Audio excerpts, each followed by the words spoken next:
आज के भागदौड़ समाज में लोग अपने परिवार का महत्व समझना भूल गए हैं। आज मैं उसी पे एक आपको कहानी सुनाने जा रही हूँ।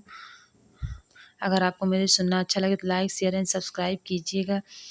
एक बार एक व्यक्ति अपने बेटे के साथ पतंग उत्सव में गया। वहाँ लोग रंग बिरंगे पतंग उड़ा रहे थे। आसमान में उड़ती रंग बिरंगी पतंग को देख भी बेटा भी पतंग उड़ाने को मचल उठा। उसने अपने पिता से कहा, पापा मैं भी पतंग उड़ाना चाहता हूँ, प्लीज़ मेरे लिए एक पतंग खरीद दीजिए।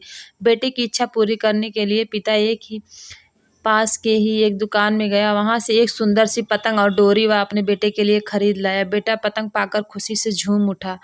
कुछ देर बाद वह भी डोर थामे पतंग उड़ा रहा था। उसकी पतंग ऊंचे आसमान में उड़ रही थी, लेकिन वह खुश नहीं था। वह चाहता था कि उसकी पतंग ऊंचे और उड़े।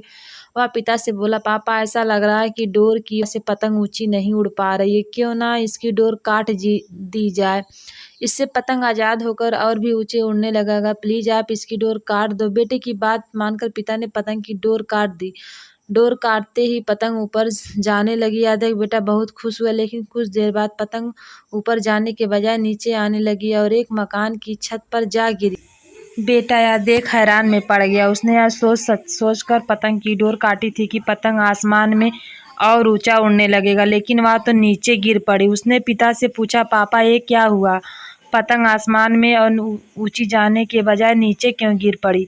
पिता बोला, बेटा तुम्हें लग रहा था कि डोर पतंग को ऊंचा उड़ाने से रोक रही है, जबकि वास्तव में ऐसा नहीं था। डोर तो पतंग का सहारा थी।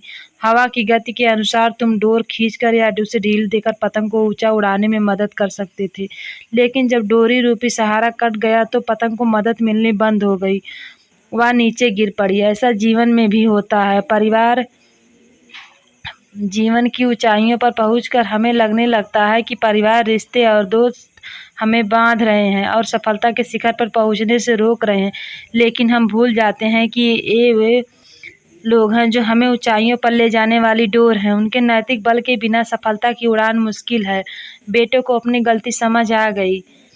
इस कहानी से सीख मिलती है, कई बार हम सोचते हैं कि हम अपने जीवन में जल्दी प्रगति कर लेंगे या जीवन की नई ऊंचाइयों को पा लेंगे, लेकिन यदि हम अपने घर और परिवार के बंधनों से मुक्त हो जाएंगे और हम भूल जाते हैं कि हमारा परिवार, प्रियजन हमें जीवन जीने में और जीवन में आगे बढ़ने में मदद करते हैं। बुरे समय में परिवार और प्रियजन हमारा सहारा बनते हैं और हमें प्रेरित करते हैं कि वे हमें बंधनों में नहीं जकड़ते बल्कि सहारा देते हैं। इसलिए उन्हें हमें कभी खुश